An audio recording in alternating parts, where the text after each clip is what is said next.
Adão é reconhecido nas Escrituras Sagradas como o primeiro ser humano criado diretamente por Deus. O seu nome carrega um profundo simbolismo, sendo derivado do termo hebraico Adama. Esta palavra significa terra vermelha, o que evoca a sua conexão íntima com a natureza e o solo. Segundo a tradição bíblica, ele é considerado o pai e patriarca fundamental de toda a raça humana. Nas Escrituras, o termo é citado mais de 560 vezes, referindo-se frequentemente à humanidade em geral. Ele representa, portanto, a origem da espécie e o primeiro elo entre o divino e o terrestre. A existência de Adão é delimitada temporalmente pela semana da criação, ocorrendo especificamente no sexto dia. Genealogicamente, o texto o identifica de forma precisa como a 64ª geração da linhagem de Jesus Cristo. O espaço físico de sua habitação inicial foi o Jardim do Éden, plantado pelo próprio Deus. Este local continha árvores agradáveis e servia como ambiente perfeito para o sustento do homem. Foi neste cenário paradisíaco que a história da humanidade teve o seu ponto de partida. Ali, o homem vivia em harmonia com o Criador antes dos eventos que mudariam seu destino. A narrativa encontra-se registrada no livro de Gênesis, o primeiro livro da Bíblia Sagrada, no Antigo Testamento. Esta obra compõe o Pentateuco, que consiste nos 5 primeiros livros bíblicos apresentando as genealogias patriarcais. O livro possui 50 capítulos e é fundamental para a compreensão da fé judaico-cristã. A sua autoria é conferida a Moisés, um profeta e legislador central para judeus, cristãos e muçulmanos. O texto expõe a criação da humanidade à imagem de Deus e o desenrolar das primeiras gerações. É uma fonte essencial para compreender a visão religiosa sobre a origem do mundo e do homem. A seguir, será abordada a história de Adão, 64ª geração da linhagem de Jesus Cristo, com algumas opiniões e reflexões sobre conteúdos específicos da história. A criação de Adão foi um ato direto e pessoal da divindade, diferenciando dos outros seres. Deus formou o homem a partir do pó da terra, a matéria-prima básica da natureza. O sopro de vida foi introduzido em suas narinas pelo próprio Criador, tornando-o um ser vivente. Ele foi feito à imagem e semelhança de Deus, uma característica exclusiva da humanidade. Esta distinção conferiu ao homem uma posição de honra e responsabilidade no mundo criado. Assim, Adão surgiu como um ser completo, dotado de espírito e corpo físico. O propósito divino para o homem envolvia o governo sobre todo o restante da criação natural. Deus ordenou que Adão dominasse sobre os peixes do mar e as aves do céu. A autoridade humana se estendia também sobre os grandes animais e os pequenos que rastejam. Além do domínio, foi dada a ordem para ser fértil, multiplicar-se e encher a terra. A alimentação provida incluía todas as plantas e árvores que produzissem sementes e frutos. Desta forma, o homem iniciou sua jornada com provisão abundante e uma missão clara de liderança. Adão foi colocado no Jardim do Éden com a tarefa específica de cuidar dele e cultivá-lo. O jardim era um local de beleza singular, contendo árvores agradáveis aos olhos e boas para alimento. No centro deste ambiente, Deus fez brotar 2 árvores de importância transcendental para a história. Uma era a árvore da vida, que possuía propriedades vitais para a existência humana. A outra era a árvore do conhecimento do bem e do mal, portadora de um saber proibido. Este cenário compunha o teste moral e o lar de trabalho do primeiro homem. A liberdade concedida a Adão no jardim era ampla, mas não absoluta, exigindo responsabilidade. Ele podia comer livremente de qualquer árvore que estivesse plantada naquele jardim. Contudo, houve uma proibição explícita referente à árvore do conhecimento do bem e do mal. O Senhor advertiu severamente sobre as consequências de violar esta única regra estabelecida. A pena para a desobediência a este mandamento seria a morte certa do transgressor. Esta ordem testava a submissão de Adão à vontade superior de seu Criador.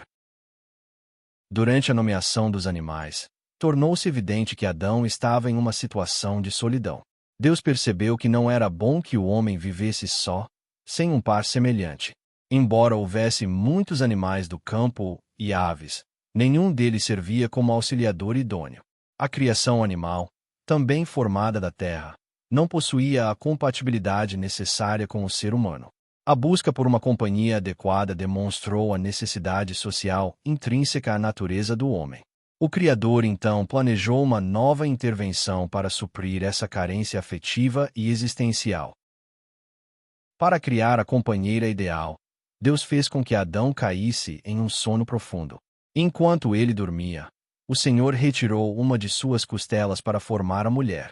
Diferente dos animais, a mulher não veio do solo, mas da própria substância de Adão. Deus moldou a mulher a partir desta costela e a trouxe até o homem. Este ato criativo estabeleceu uma identidade de natureza inseparável entre o masculino e o feminino. A mulher foi feita especificamente para auxiliar e corresponder a Adão em sua jornada.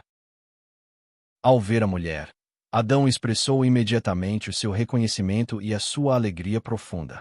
Ele declarou que ela era osso dos seus ossos e carne da sua carne. O nome mulher foi dado por ele, justificando que ela havia sido tirada do homem. Mais tarde, Adão deu à sua companheira o nome próprio de Eva, a mãe da humanidade. A narrativa estabelece aqui o princípio da união conjugal, onde o homem deixa os pais. Eles se unem para se tornar uma só carne, simbolizando a união perfeita. A harmonia do Éden foi desafiada pela astúcia da serpente, o animal mais esperto criado. A tentação começou quando a serpente questionou a orientação divina dada ao casal. Ela persuadiu Eva, afirmando que comer o fruto não resultaria em morte como Deus dissera. O argumento usado foi que os olhos deles se abririam para um novo entendimento. A promessa era que se tornariam conhecedores do bem e do mal, igualando-se a Deus.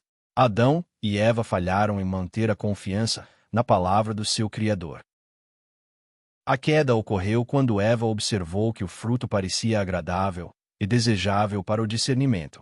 Ela tomou do fruto proibido, comeu e ofereceu também ao seu marido Adão. Adão aceitou e também comeu, concretizando o ato de desobediência e quebra de confiança. Este momento marcou a entrada do pecado e a perda da inocência original. O casal passou a conhecer o bem e o mal, mas de uma forma trágica. A desobediência não foi por ignorância, mas uma escolha consciente contra a ordem divina. Após o ato, Deus confrontou os envolvidos e proferiu sentenças específicas para cada um. A serpente foi amaldiçoada entre todos os animais, condenada a rastejar e comer pó. Para a mulher, Deus declarou que haveria grande sofrimento durante a gestação e o parto. Além da dor física, foi estabelecido que o seu desejo seria para o seu marido. O marido, por sua vez, passaria a exercer domínio sobre a mulher nesta nova realidade. Estas sentenças alteraram permanentemente a dinâmica da vida biológica e social da humanidade. A sentença de Adão foi severa, afetando diretamente a sua relação com o trabalho e a terra. Por ter dado ouvidos à mulher, a terra foi amaldiçoada por causa dele. O sustento, que antes era farto, passaria a ser obtido com sofrimento e esforço diário. Adão teria que comer as plantas do campo e o pão com o suor do rosto. O ciclo da vida foi definido. Ele trabalharia até voltar à terra de onde veio. A morte física tornou-se o destino inevitável, pois ele era pó e ao pó retornaria. Apesar da punição, Deus demonstrou cuidado ao fazer roupas de pele para vestir o casal. Contudo, a permanência no jardim tornou-se impossível devido ao risco da árvore da vida. O Senhor Deus decidiu expulsá-los para impedir que vivessem para sempre naquele estado caído. Foi uma medida preventiva para evitar a eternização do mal no ser humano. Querubins e uma espada flamejante foram colocados para guardar o caminho da árvore da vida. Adão e Eva deixaram o paraíso para enfrentar o mundo exterior e suas dificuldades. Fora do Éden, a vida familiar de Adão começou com o nascimento de seus filhos. Caim foi o primogênito, seguido pelo nascimento de seu irmão Abel, um pastor de ovelhas. A tragédia abateu-se sobre a família quando Caim, dominado pela fúria, assassinou seu irmão Abel. Este ato de violência revelou a profundidade da corrupção humana iniciada com a desobediência de Adão. Caim foi amaldiçoado e tornou-se um fugitivo, afastando-se da presença da sua família.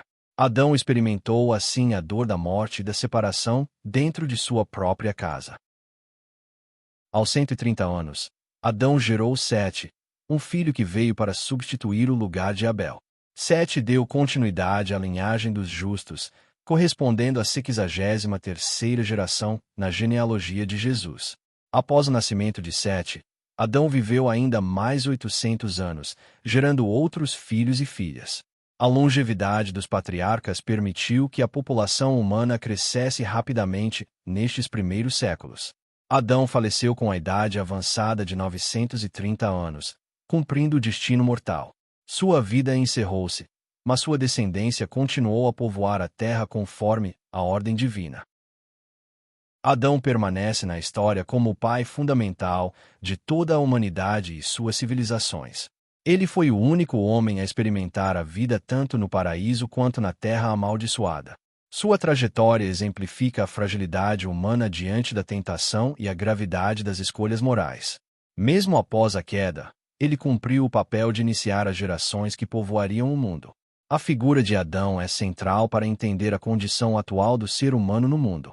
Ele é o ponto de origem biológica e teológica de todas as narrativas bíblicas subsequentes. Em síntese, a narrativa de Gênesis descreve a ascensão e a queda do primeiro ser humano. A história destaca o poder criativo de Deus ao formar o homem do pó da terra. Ela prossegue detalhando a concessão do livre-arbítrio e a responsabilidade de escolha do homem.